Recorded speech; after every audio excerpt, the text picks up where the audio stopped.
Anybody who cannot see the screen needs to bounce to another seat because she's going to use a number of slides and you want to be able to see it so that you know what she's talking about.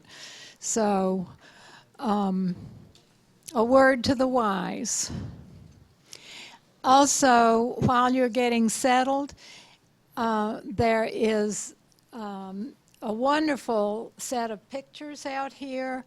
The pictures are available for anybody who is a participant in the conference. You can just go and pick your picture up. But when you do, the requirement is that you pick out where you are and then sign your name where they've got all the numbers and identify yourself. Because it's really helpful. Over the years, we do have some pictures of people we don't know who on earth they were. And it's really nice to be able to identify folks. So thank you for that. Come on in. Just be sure you can see the pictures, the videos.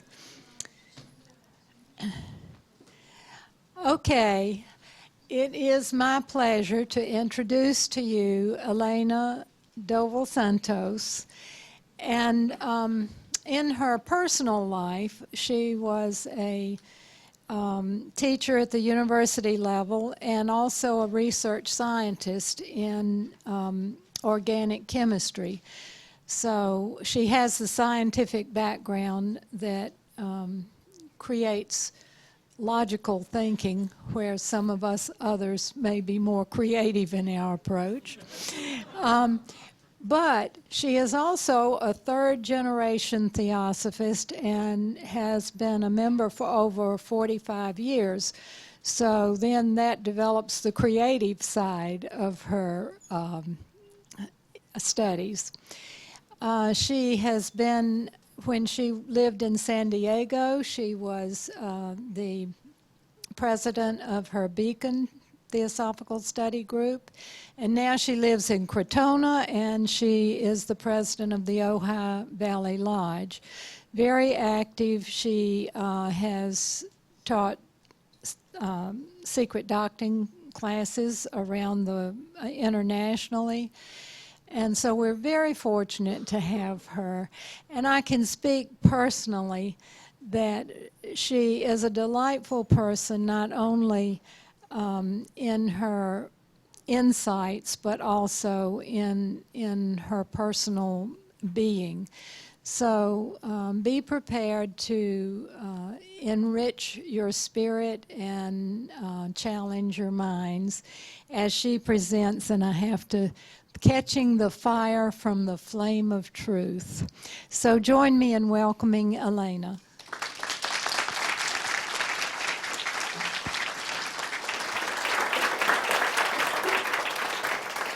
Thank you, thank you, everyone. Is it too high? Thank you for being here. I'm echoing. Am I okay? And before I start, I wanted to thank the organizers of the conference for bringing this topic to convention. Seeking truth is something we all aspire to, well, we're all trying to do. And so to bring people who have studied the Secret Doctrine, some of you way before I started, is a wonderful thing to be able to share this thought atmosphere together and imbibe something. I want to thank Betty for a very kind introduction. She makes it seem like I know a lot of the Secret Doctrine, but I'm a student. So don't know it all, but I give you from my heart. So I hope if you can go home with a little something from this, it would have been all worthwhile. All right. That's the title. I would like to begin then. The Secret Doctrine. Is it bright, too bright? Should we shut some of the lights? Much better? Yeah, there's a lot of slides, so you'll want to be able to see them. I don't need to do so much of an introduction to the Secret Doctrine. Thank God I had Maria and Pablo already do some of that. Through the Secret Doctrine, HPB brought the wisdom of the ages to the Western world. It encapsulates the most basic or most fundamental concepts that underlie all of theosophical teachings. So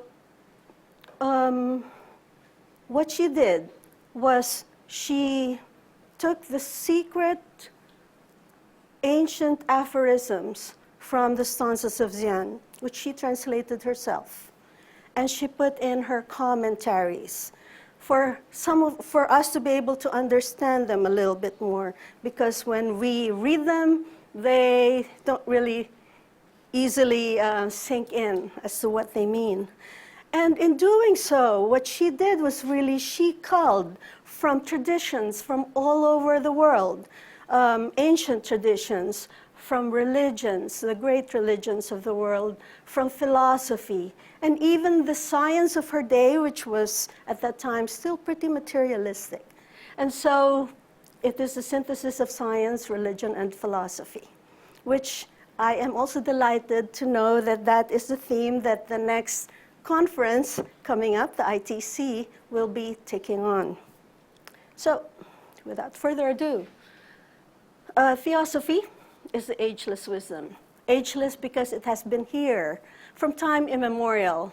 As the key to theosophy says, it has existed throughout the endless cycles of the past, so that it will ever exist through the infinitudes of the future. So it has been here from time immemorial, and she is saying it's going to be here way into the future, because theosophy is synonymous with everlasting truth. Maria and Pablo had already alluded to the fact that HPB repeatedly affirmed both the antiquity and the universality of these teachings. These truths are in no sense put forward as a revelation, she said. She did not dream this up. It was not given to her by some entities, but she said, what is contained in this work, the two volumes of the Secret Doctrine, and in fact, there were maybe a third, and she had planned a fourth. What is contained in this work is to be found scattered throughout the thousands of volumes embodying the scriptures of the great Asiatic and early European religions, hidden under glyph and symbol, and hitherto left unnoticed because of this veil. I would like to add to that statement that it was not just from the scriptures of the Asiatic and early European religions where these came from. If you read the Secret Doctrine, hidden in mythology are a lot of these truths, hidden in many of the creation myths or creation stories of ancient peoples or indigenous peoples. There are these truths hidden in symbols. So she called from everywhere in, you would say, the world. Now, I wanted to focus on just the one most important point in the whole of the Secret Doctrine. And that is that underlying all the teachings is one central idea, the affirmation of the one nameless reality from which and in which all things have their being, from which we all have our being. So she's postulating that there is this one nameless reality, and we all have our being in that. But also, we all come from that.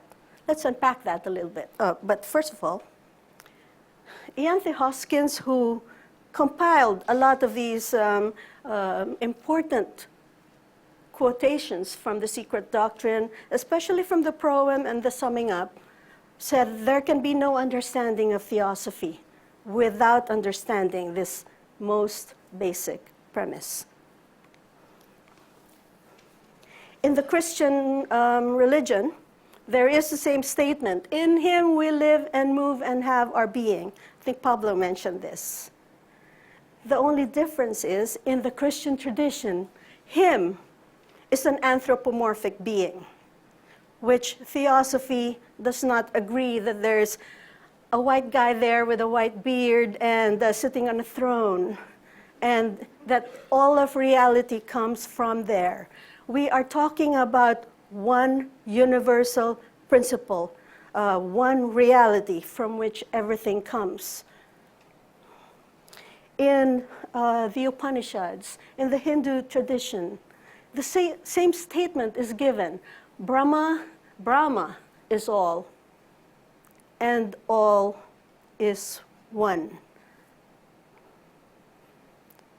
And HPB translates that also, God is in everything, and the whole in God. So stopping for a moment, imagine what it is like. If we think that God is in everything, what is everything? From the tiniest particles in an atom to the billions of galaxies in the universe. She says, God is in all that. But not only that, all of that is in God, in this reality. How could that be possible? The only way it could be possible is if all of that is one. Does that make sense? In the Secret Doctrine, she gives a symbol that sort of encapsulates this. She describes a circle whose center is everywhere, in you, and you, and in all the galaxies. The center everywhere, but a circumference that is nowhere. Does that give the idea of everything and nothing outside of it? If we can kind of imagine that, that is the reality that we are talking about. And she says, it is the one life, eternal, has always been there, no beginning, no end. Always present, present in everything, omnipresent. Yet, periodical in its regular manifestations. Sometimes it's there, but sometimes there's a period of inactivity when we call pralaya, it is not there. When it is in activity, the word used in theosophy is manvantara. When the universe comes out of latency into active manifestation. But everything is cyclic. And in time, it goes away again. In between the periods of manifestations, she says, reigns the dark mystery of being, which seems like, from our point of view, a nothingness. But it is there. The image, by the way, was the eye of God from NASA. And I just thought that that would be maybe some way for you to imagine that. The symbols, the images, don't take them literally. You know, it's hard to find images. But I thought by putting an image up there, it might help us be able to imagine some of this. So they are limited symbols, okay? Here's one. This image here is really just energy fields. But I thought it sort of captured what G. de Perucker was talking about. And this is just my understanding. So he says, in order to be able to understand all of this, we have to go to the very beginning of manifestation, which is why HPB started with cosmogenesis, how the universe came to be. And GDP said, at the beginning of a cosmic manvantara, the cosmic period of activity, what happens is the universe is unrolled gradually out into an expression of the logos coming into activity. So, I just imagine that from the dark background where there was nothing in the beginning, coming out into manifestation is the beginning of what would be the universe, and then there is sort of an unrolling out. And I will explain a little bit more from one plane to another until we get to the physical world where we are. An important point in this quote is that everything comes from its own essence. Everything that comes into the universe is coming out from that same essence. So, and in the process of emanation,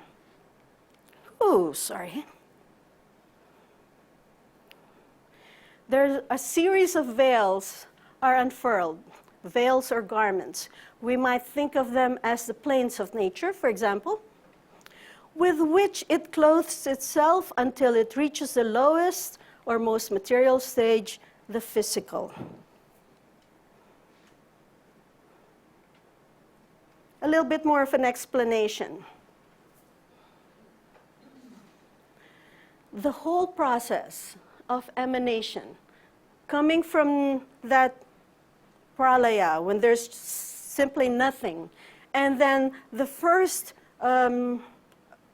point, which is like the beginning of some kind of differentiation, and finally the formation of one plane after another, pictured here by a series of planes until the most dense, the densest plane, which is the physical where we are.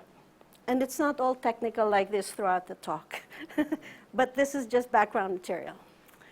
So the whole process of emanational unfolding can be likened to a column of pure light. Column of light, pure spirit in its highest parts. That's why it's pictured as white. And physical matter in its lowest, probably over there, with all intermediate stages of increasing substantiality in between. So what we can imagine is that from the very subtlest levels, which are not physical, there is this progressive descent into greater and greater material spheres. And HPB, in the Secret Doctrine said, on each level are a multiplicity of beings or entities in varying degrees of consciousness and intelligence. So we might imagine that each plane in this descent is populated by hierarchies of beings in various stages of evolution.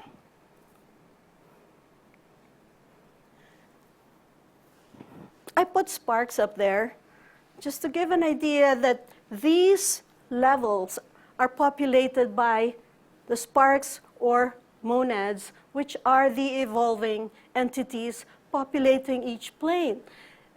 But not only do they populate the plane, they actually make up the plane. What does that mean? In the physical plane, for example, we can say that everything is made up of the physical atoms which we don't even see. And in the summing up of the Secret Doctrine, each atom is a conscious being, has consciousness. It says there's no such thing as dead matter. everything has consciousness. So everything that's making up these planes have consciousness. What's more important is that all of them came from that which we might call the logos and are expressions of the logos. They all have the same essence from which they came, from the logos. In the process of evolution, right now most of our consciousness is down here. But as we are able to rise from plane to plane, she says, the more we ascend into the higher parts of our being, the more we become self-conscious of our identity with it. What does that mean? Right now, we are in the material, most of our consciousness is immersed in this material plane. We are so encased in matter. Rumi said, we are stars wrapped in skin. We are so encased in matter that we don't even perceive that part of us, the highest part of us. We think we are just here. But as we are able to unveil or realize that beyond the matter in which we are encased within us, deep within us, is that divinity. Are you still with me? This is a quote from William Judge, one of the founders of the society with HPB and Olcott. And he wrote, "Spirit is universal, indivisible, and common to all. In other words, there are not many spirits, one for each man, but solely one spirit, which shines upon all." When I was thinking about this unrolling from that origin and unrolling into manifestation, I thought about this thing with the hand, you know, and a gradual coming into manifestation, where if you think about it, if you imagine the fist to be that one source from which we came, and it unfurls, and it opens, and expresses in each plane, lower and lower, at the tip of the fingertips, at the tip of the fingers. Well, each finger actually feels like it is separate from the other fingers. And they all look different, just like we do, you know? And, but all of them are connected to the palm. All of them form the hand.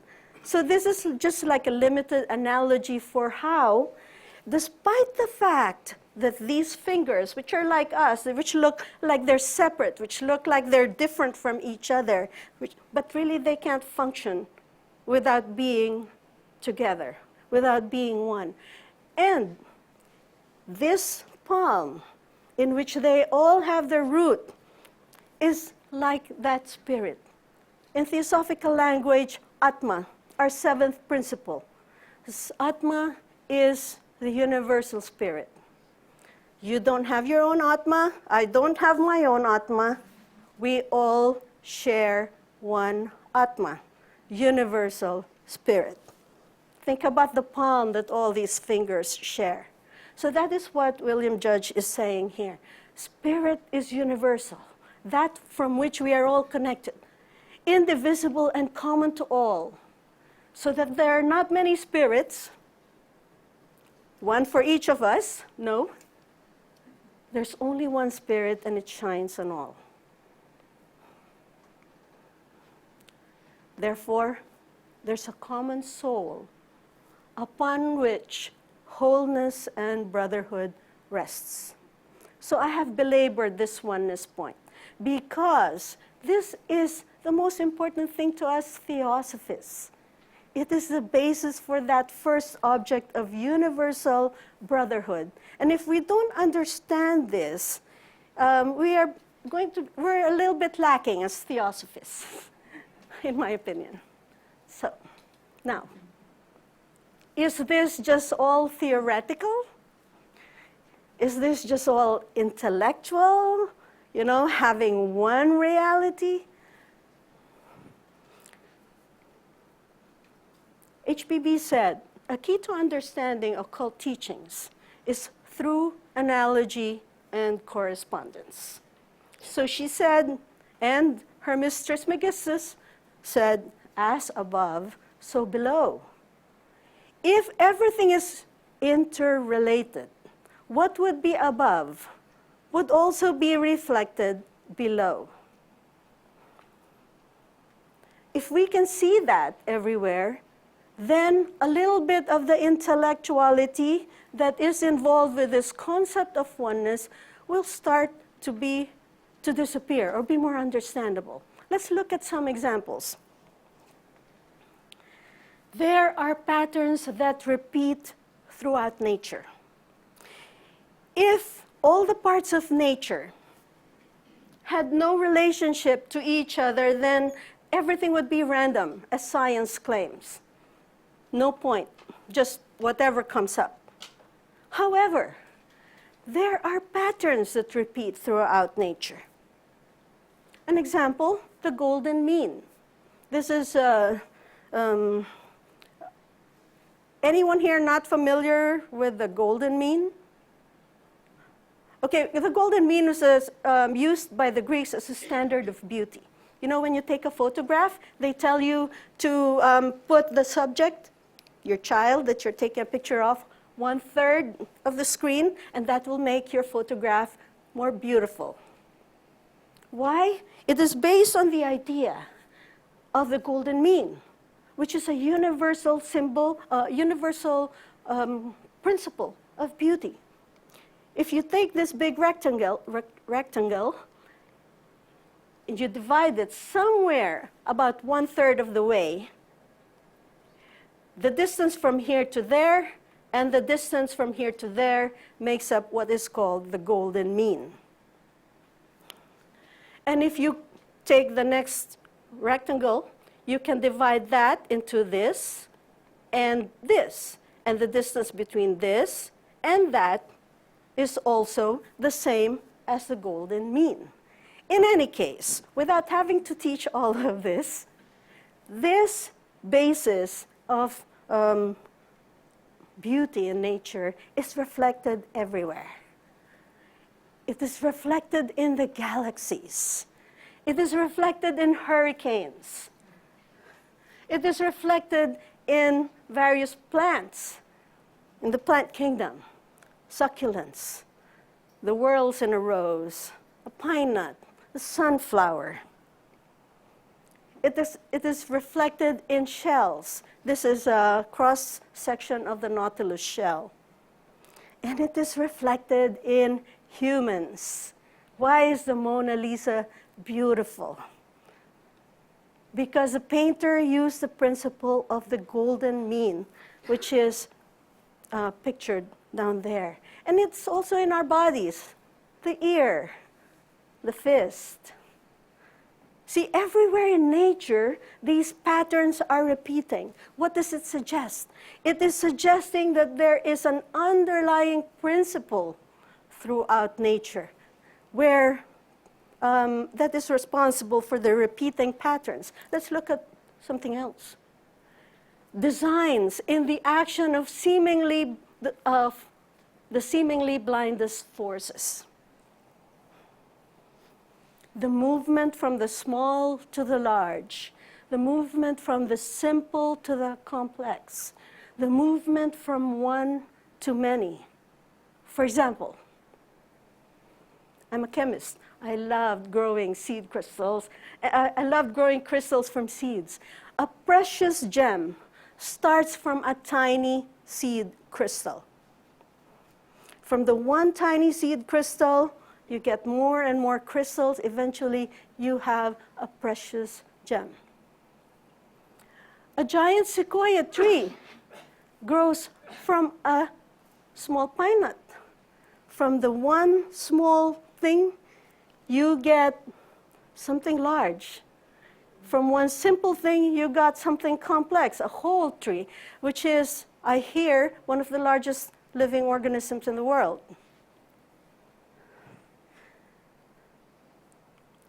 And in the human body, we see the same pattern. The human body starts as a microscopic cell, a small cell going to a whole organism. A small, simple thing becoming the complex beings that we are. From one single fertilized cell, we get cell division until we have organs and we have this whole physical body that we possess. Patterns in nature suggesting a hidden principle that is behind all things. And so, in that small thing from which everything begins, it seems as though the future plan is already there. The design of what that tree will look like, the design of what our bodies will look like, seems to be already encoded in that small thing that we begin from. So there is a future plan, which suggests that there might be some intelligence behind all this. Making sense? Furthermore, at each level of complexity, we have systems that are integrated, self-organizing wholes, consisting of smaller parts and at the same time acting as parts of larger wholes. Let's see what that means. To the subatomic particles in an atom, the atom is like a universe. And yet that atom is part of our bodies, is in our bodies. And for our bodies, which are the integrated whole, which is larger than that, we also are just part of something bigger. Let's say our solar system. And our solar system, which is an organized whole, is still a small portion of an even bigger whole, like the cosmos. Therefore, Fritjof Capra, an Austrian physicist, said, these relationships appear to be the workings of an underlying, unseen principle of self-organization. There is an underlying, unseen principle underneath everything. It's good to hear that from a scientist. Everything in nature affects everything else. The stars, the moons, the planets affect us. We affect our world too. We affect each other. So again, the conclusion is there must be something that connects us all. There must be a divine plan at work behind all of this. And everything partakes of that plan.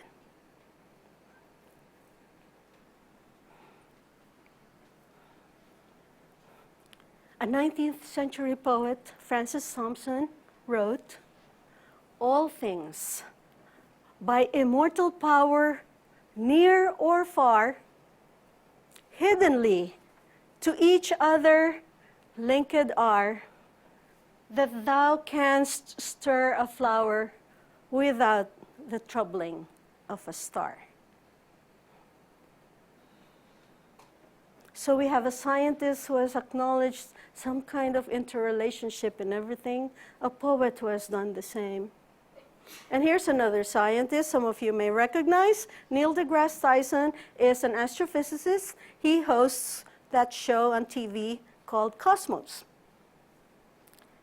And even he has acknowledged, accepting our kinship with all life on Earth is not only solid science. In my view, it's also a soaring spiritual experience. Isn't that beautiful?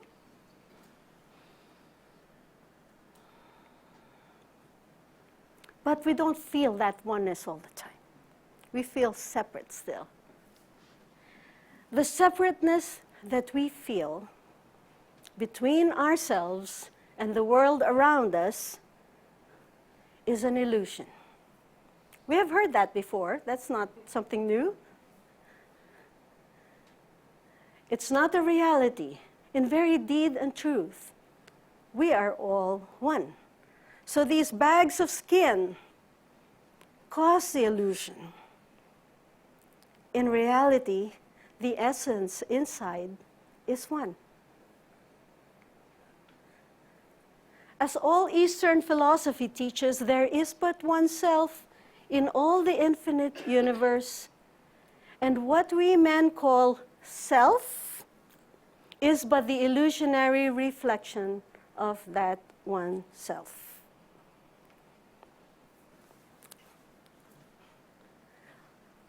Sri Madhava Ashish wrote, unless we understand the harmonious interrelationships of all things,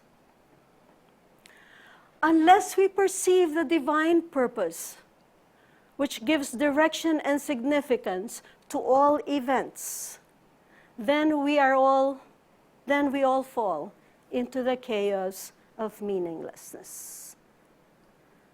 And that is why all of us have gone through the process of asking the most basic questions. Who am I? Why am I here? What is the purpose of all this? That simple concept of the oneness of everything gives an answer to the most basic questions in life. So we have talked about oneness. What about purpose? The comings and goings of worlds and monads are not a series of random events like science would claim. They arise through the purposeful striving towards full expression of the divine nature. So all of us have that deep divine yearning for something more. And that comes from this purposeful striving to fully express the divine nature within this case of skin, to fully be able to express that divinity, despite the fact that on the outside or the surface, we look like we are different and separate.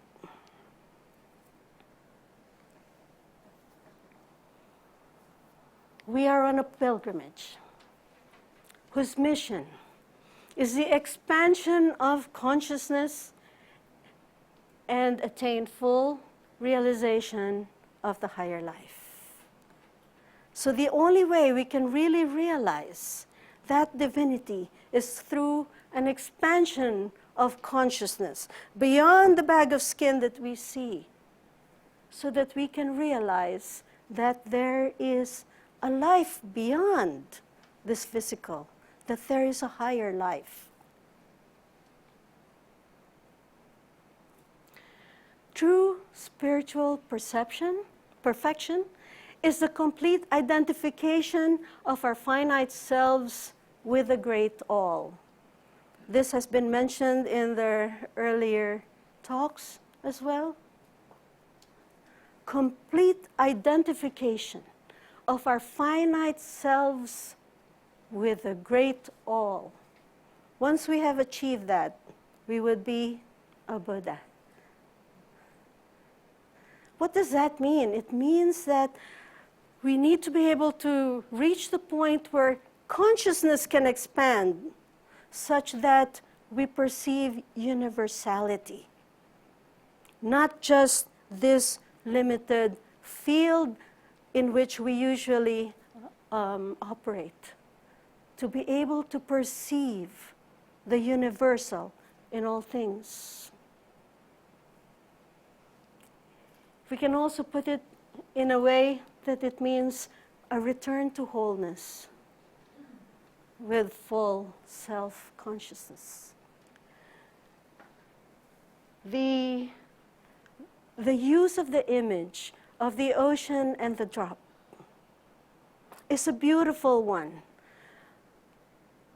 Everything in the ocean is also in the drop. If there was color in the ocean, not reflection from the sun, but if it is colored, if it is salty, or whatever is there, it will also be in the drop. And when the drop is back in the ocean, you will never even see this thing, you won't even see where the drop begins or where the drop ends. That is the idea of how all of us really are part of that oneness. Now, what's the point of talking about all this? Well, something a little more practical. Sages from time immemorial have taught that the recognition of unity of all beings is the only assurance of happiness and fulfillment. Unless we can realize this, we can never be truly happy. Why is that?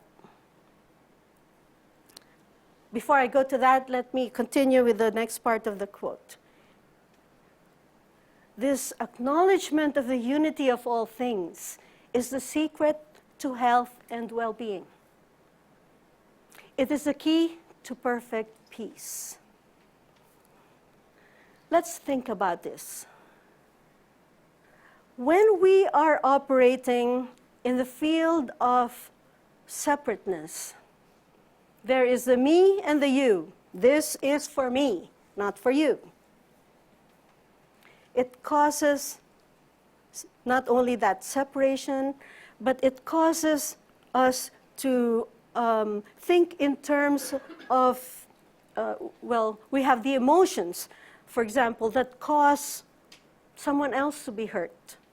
This is not for you, this is for me, I want this, I'm going to have this. When that is happening, don't you think that there will be unhappiness somewhere? And don't you think that that will also reflect on us in some ways? You see, people who are harmonious are happy people.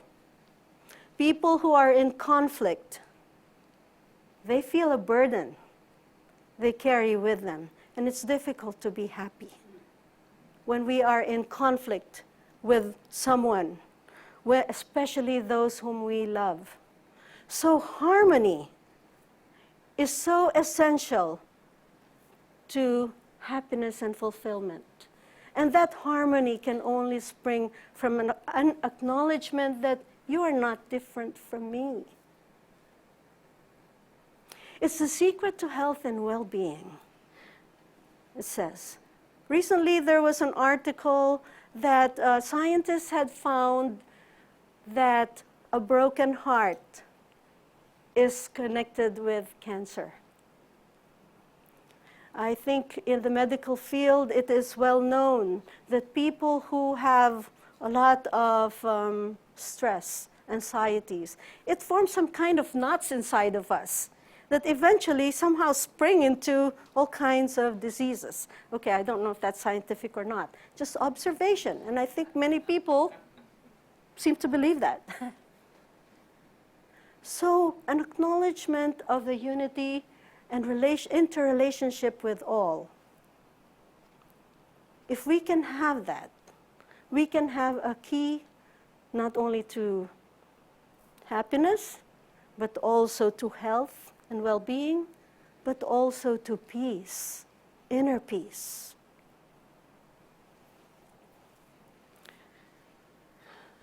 Our interconnectedness requires a recognition of the need for harmony and compassion.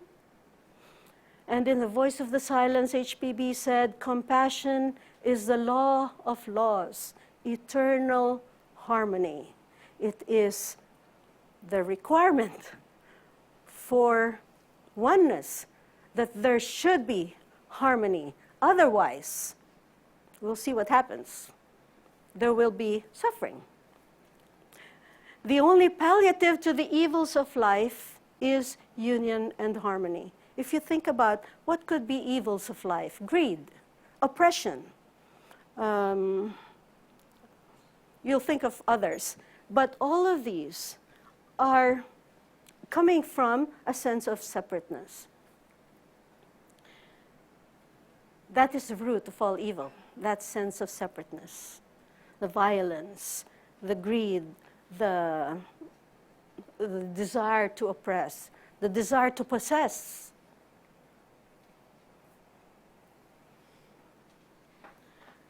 Every thought, desire, or action affects in some measure the equilibrium of the universe.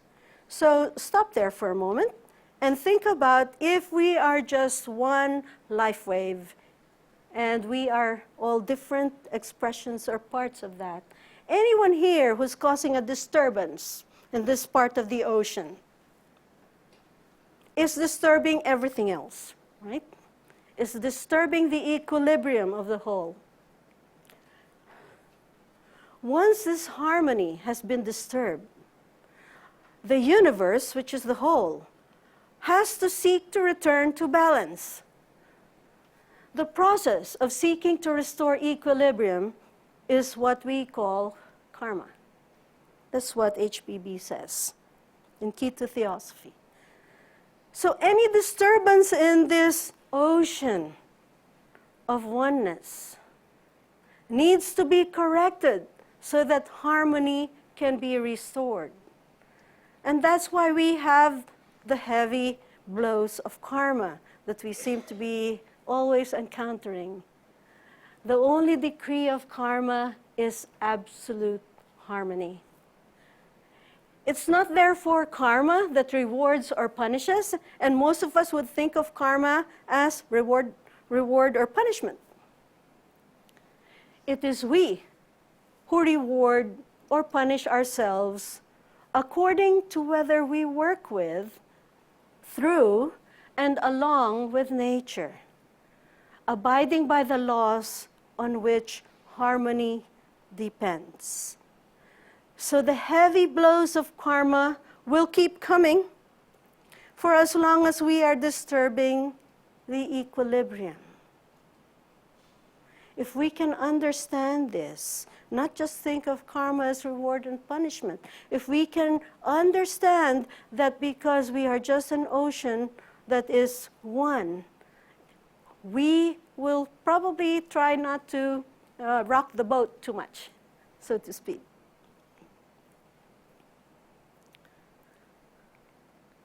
This is the Buddha, and the Buddha said that, the Buddha taught quite a bit about suffering.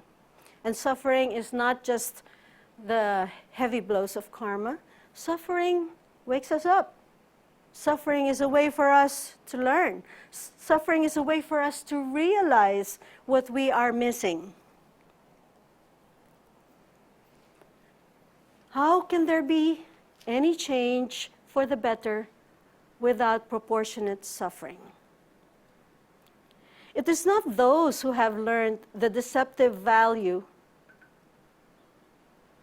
It is not those only who have learned the deceptive value of earthly hopes and the elusive allurements of external nature who are, oh, is it not? I'm sorry, it's hard to read from this angle. But HPB said, is it not the people who have suffered a lot, who have learned the deceptive value of earthly hopes and the elusive allurements of external nature, who are destined to solve the great problems of life, pain, and death? Suffering is not bad. Suffering wakes us up. Every year we have this breakout groups. What brought you to the Theosophical Society? I have heard many people say it's because they were going through something very difficult in their lives, and they started to ask questions. There is a value to suffering. It wakes us up. The Buddha taught that suffering comes from our attachments. And attachments come from our identification with this separate self. I want this.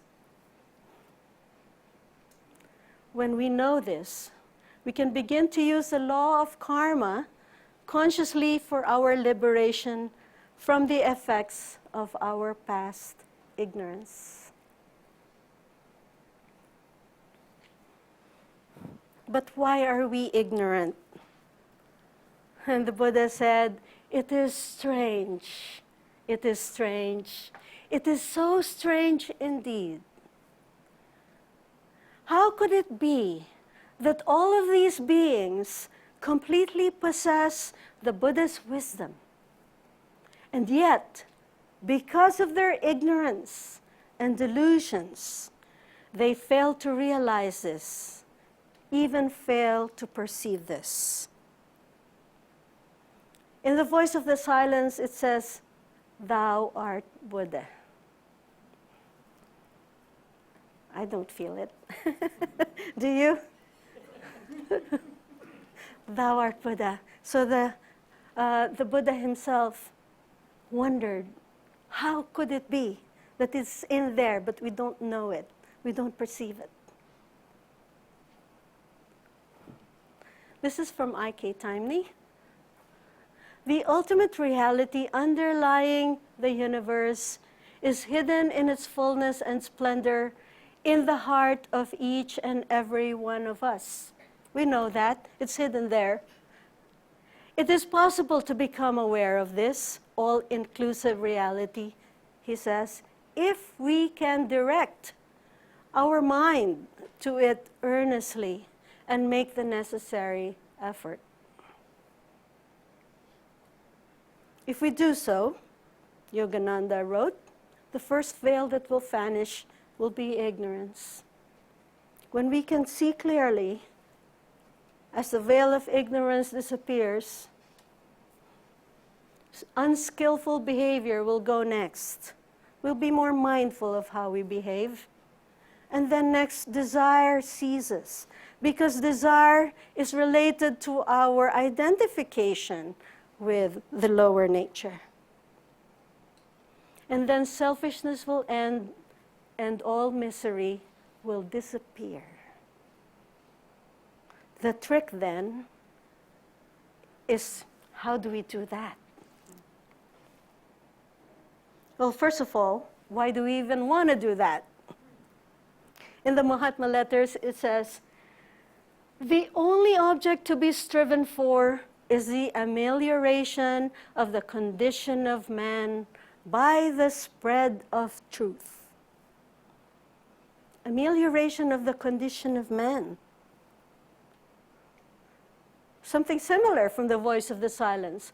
To live to benefit mankind is the first step. I wondered a little bit about why are we only talking about mankind? What about the other creatures? Don't we also have to uplift them? I found a good answer from our former international president, Radha Bernier. And she said, the reason we're talking about mankind here is because we are the problem. She said, nature can very well take care of her own, but it's very hard for nature to do that when we are constantly creating imbalance and problems. So it is humanity that needs to be uplifted from this ignorance.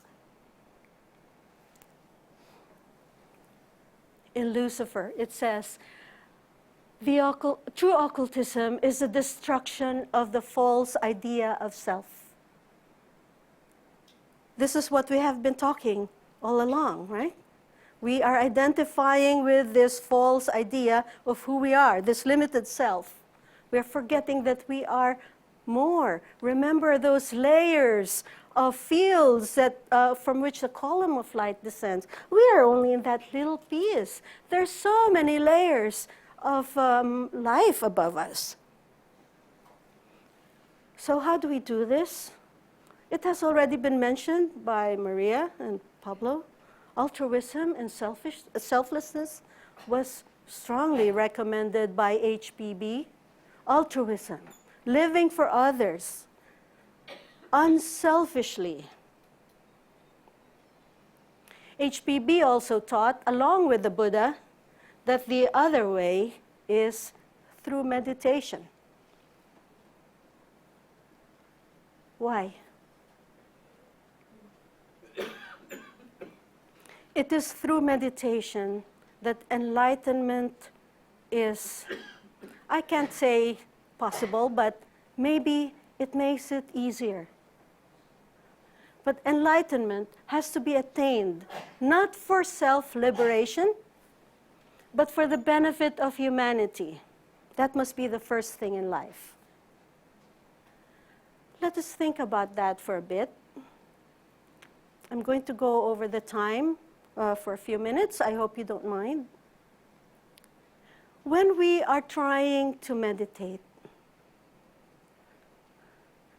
we are lifting consciousness beyond identification with the emotions and this monkey mind that we have, so that it can become still. It has been said, in the background of everything, there is that silence. If we can quiet down this lower mind, we may be able to perceive that which is eternal.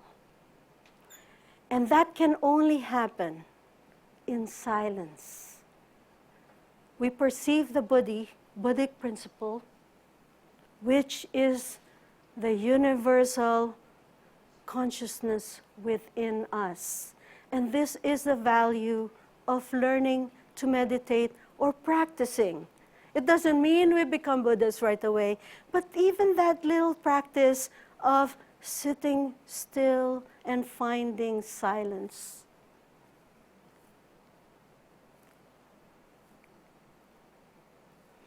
Everyone who seeks, finds, and treads the way of holiness lightens the heavy karma of the world, because we are all one. They liberate forces of love, light, peace, and quicken the evolution of the whole race. So these practices are not for us. It is for the whole of us. Anyone who moves forward brings everyone else along with them.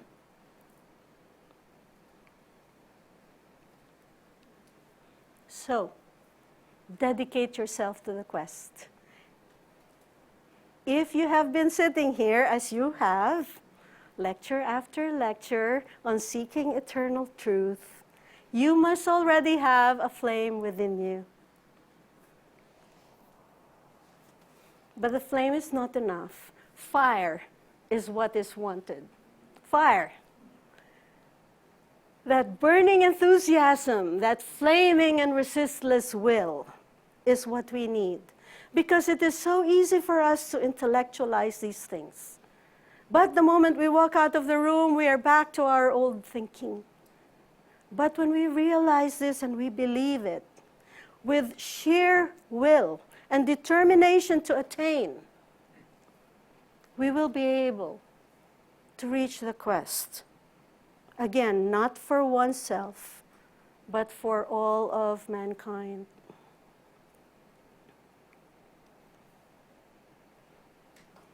Not yet. One last thing.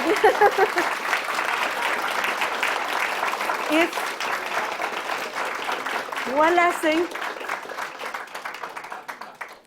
I wanted to say, if you have the flame, feed it, grow it, spread it. Peace to all beings. Peace. And I want to say that you did not go over it all, because we did not start until 4 minutes after the hour, and it is now 3 minutes after the hour. I can go out another minute. Then. Perfect timing.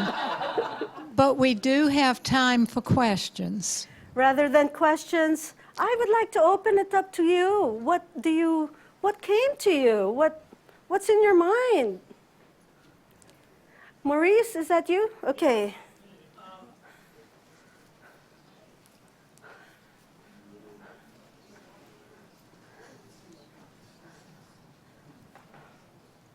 You see it this way, I don't have to know all the answers. Wow, thank you. Thank you for quite a mind-opening and heartwarming presentation. Could you speak a little bit more about harmony? Because theosophy is revolutionary. Theosophy creates a lot of disharmony, actually, for the purpose of maybe a greater harmony. But could you say a little bit more? I mean, it's not just about order, but I think the key was something about self-organizing, and maybe you can speak more about that in terms of how self-organizing might get us to a higher order or a higher harmony. My personal opinion on this is really, it's just my opinion. The disharmony is just mental. It's in our minds, these lower minds, which are also separative. So I think that because we're mostly operating still in that space, all this discord, disharmony is coming up. Because this is what I believe, this is the truth. The other guy will say the same. And thus we have disharmony.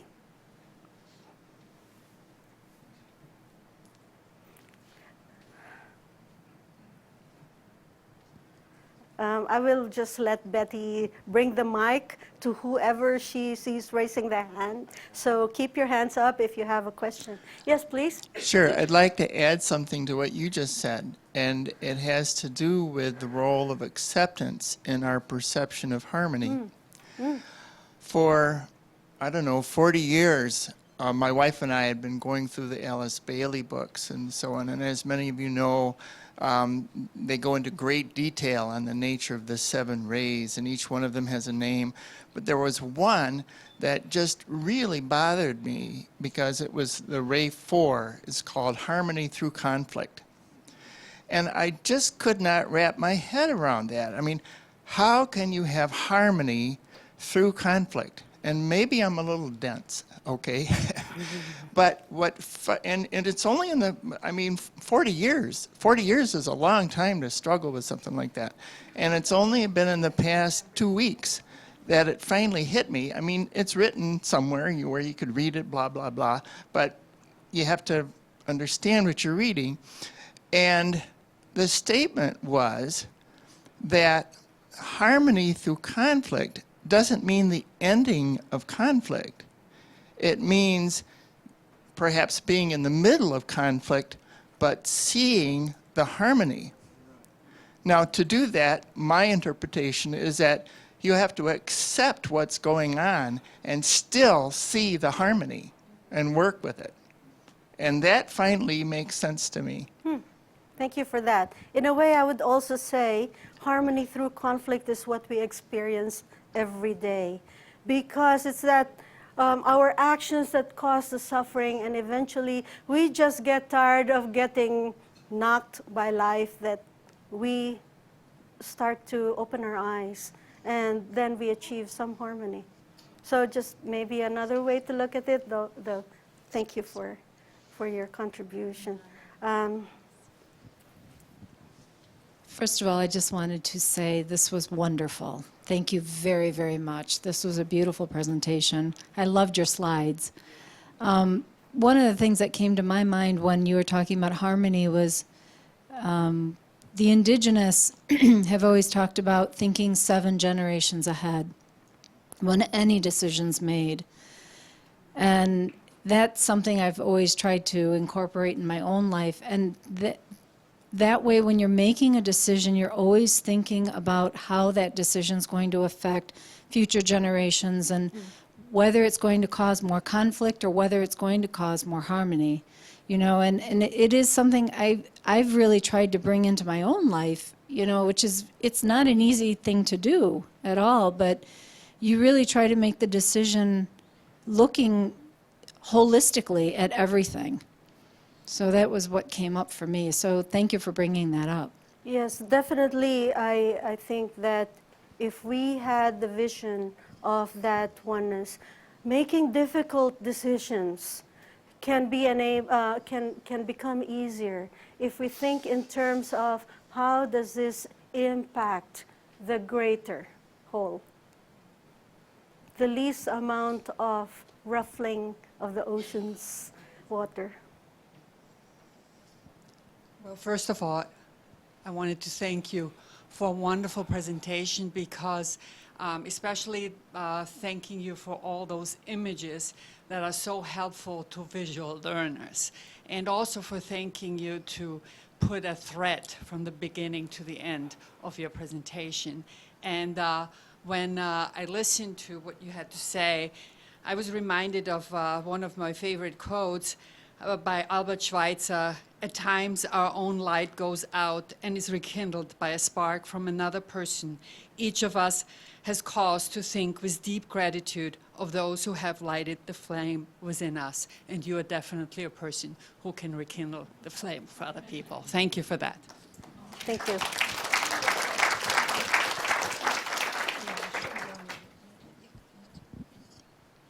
Hi, my name's Anna Christina, and I would like to thank you for bringing up Radha Bernier. In 1993, I was going through a really great turmoil. I couldn't understand how there were only a few people on Earth that could be kind and loving when they had such horrible things happen to them. And Dalai Lama was one of them. I just didn't understand how he could be so kind and so loving and so giving when he barely escaped with his life because of his idea of the creator, the higher source, God, whatever you want to call it. And so I was at the 1993 World Religion Conference, and I had run into, and I was looking for the answer, and I literally ran into Radha Bernier underneath the CTA train. She was just, being picked up to be taken to the airport. And there she was, and I asked her, and she said very matter-of-factly, one does not have to be disagreeable to disagree. And then she just brought my focus to these two people arguing. And that always stuck with me, and that's, what I got out of your talk. Thank you. Thank you. Okay, I have one over here. Just pass it down.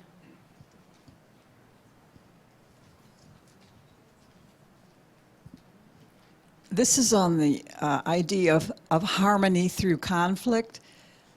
It's my idea that we are all, that the ray harmony through conflict is what humanity is, basically. We are harmony through conflict. We're all ray 4. That's humanity. And my idea is this, that we're here to keep raising our consciousness. And in order to do that, we have to have conflict. So we have conflict for a while until we get something, and then we're in harmony for a while. And then that's just a plateau. And then we have to have a little more conflict to take the next step. Conflict. And then we reach a plateau, and we're harmonized for a while, and so on. Well, in a way, harmony does not mean we all have to be the same, right?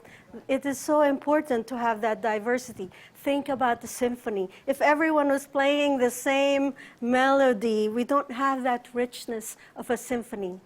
All these different instruments are playing different parts. They all sound different. A piano is not the same as a violin, and yet also the notes that they're playing are not the same. And yet, together, they form a beautiful symphony. So we can all be different and yet produce harmony. Thank you very much. If we were to follow your presentation from the macro to the micro very carefully, it could certainly make a big difference in our own lives and our own efforts and motivations. But we live in a universe where 7.6 billion people are alive on Earth, and some of them aren't doing very nice things. And that takes us back. It's really hard to imagine how we can can approach serving such a large humanity with so much. Yes, there's a diversity you speak of that can come into some understanding, but there's just so much that's going on that is so negative and destructive, and it's just appalling, the things we bear witness to. So we're supposed to be very dedicated to universal brotherhood. So would you speak to that idea, a few ideas about how to really effectively work towards universal brotherhood? It doesn't happen overnight, I don't think. Yeah, so we make baby steps, and maybe that's what we could do. But the example of our lives matter. Every effort that we all make affects the whole. I mean, I don't think that we can fix the problems of the world by listening to this talk. Sorry. This will be the last question, and then we will end. I just want to interject the whole idea of mistaken goal. It just occurred to me that when the first commandment says, there's only one God, and I'm your God, and I think our mistaken goals are our gods. And let me explain what I mean. The need to be right. If I say something and that's different from yours, you are wrong and I'm right. And that's one conflict. The need to be superior. So if you're casting the people in a play and I'm not the heroine, I have nothing to do with that play, because you have to be superior. And it goes on. But the other false needs are the need to be dependent, or the need to be taken care of instead of being independent. And if we just take care of those little things, they're not so exemplary difficult. But that's one way of creating brotherhood. I'm sure everyone has some idea about how we can help towards brotherhood, but I liked something that came up from the sessions. Strengthen that nucleus. We are that nucleus. Well, thank you for in adding the flame of our hearts to become a stronger nucleus. And let us all thank Elena for her presentation. Thank you. Thank you. I want to make a plug, an advertisement. In your folders, there is a flyer that announces that we will have a Secret Doctrine forum in Crotona. It will be Secret Doctrine, the proem, inquiry, and application. It'll be in October. If you are able to join us, we would love to have you there. Thank you. And that reminds me, one more thing. Remember that at 4 o'clock, we're going to have a presentation by Chris and who else? Pablo, about the school, online school. One more announcement, possibly?